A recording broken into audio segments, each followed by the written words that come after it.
मुफ्ती Tariq Masood special. हमें लैलतुल क़द्र में करना क्या है, इसमें कुछ बिदअतें भी फैली हुई हैं। जत्थे बना के मस्जिदों में जाना और इज्तिमाई इबादतें करना, ये तमाम चीज़ें असलाफ़ से साबित नहीं हैं और इनको दीन समझ के करेंगे ये बिदअत हो जाएंगी। सुन्नत से दूर हैं ये सब चीज़ें।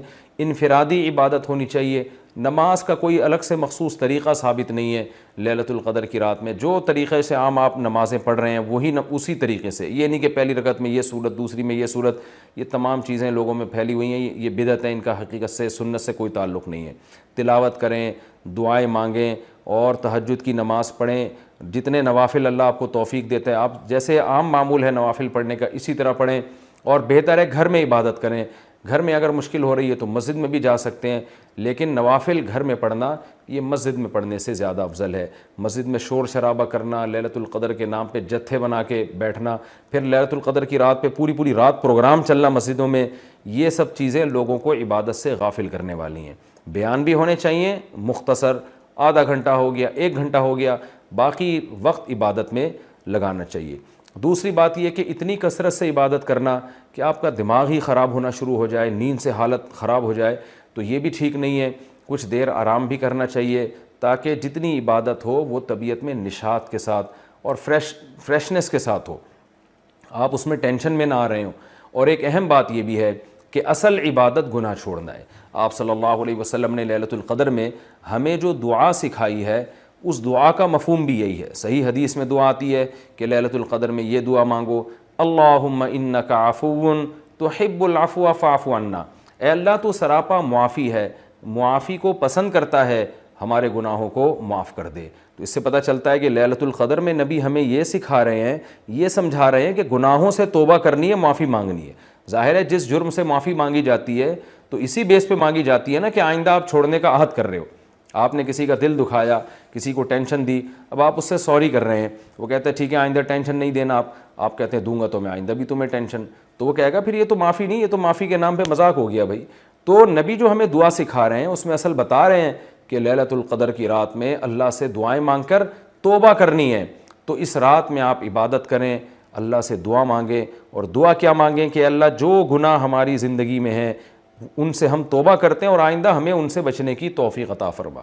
गुनाह क्या है? नमाज़ों का क़ज़ा करना, दाढ़ी काटना, ख़वातीन का बेपर्दगी करना और सूद लेना, बहनों की विरासत ना देना, और जानदार की जो तस्वीरें आजकल लोगों ने घरों में डेकोरेशन के तौर पर तस्वीरें लगाई हुई होती हैं, ये सब नाजायज़ हैं। आप सल्लल्लाहु अलैहि वसल्लम ने फरमाया इन्ना मिन अशद्दिन्नासी अज़ाबन यौमल क़ियामतिल मुसव्विरून, कि सबसे सख्त तरीन अज़ाब क़यामत के दिन तस्वीर बनाने वाले को होगा।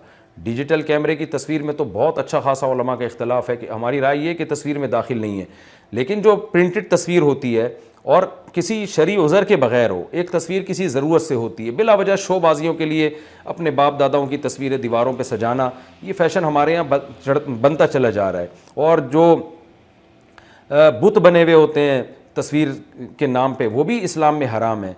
तो इन सब चीज़ों से हमें लैलतुल क़द्र में तौबा करनी है। शराब से, ज़िना से, बदनज़री से, वालिदैन की नाफरमानी से, रिश्तेदारी तोड़ने से। आप सल्लल्लाहु अलैहि वसल्लम ने फरमाया जो खूनी रिश्तों को तोड़ता है वो जन्नत में दाखिल नहीं होगा। लैलतुल क़द्र की रात में आप अपने खूनी रिश्तों को मना लें। इस रात में आप अगर रिश्ते को जोड़ेंगे, इसका सवाब कई गुना ज़्यादा मिलेगा, इसकी बरकतें बहुत ज़्यादा होंगी। तो इस रात में सदका खैरात भी करना चाहिए।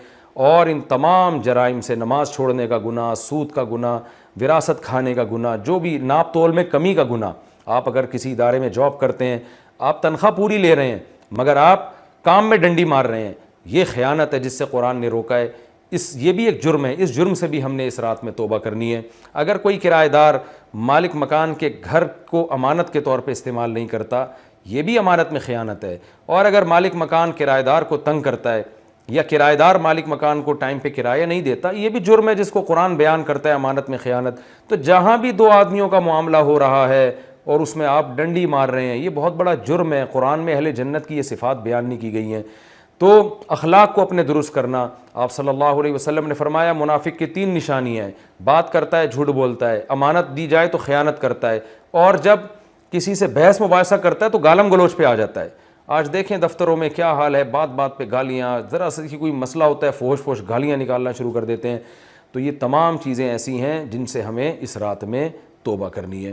اللہ تعالیٰ سے دعا ہے کہ لیلۃ القدر کی رات اللہ ہم سب کے لیے خیر اور برکت والی بنائے، اور اس رات میں ہمیں عبادت کی توفیق عطا فرمائے، اور اس رات میں ہمیں گناہوں سے سچی توبہ کی توفیق عطا فرمائے۔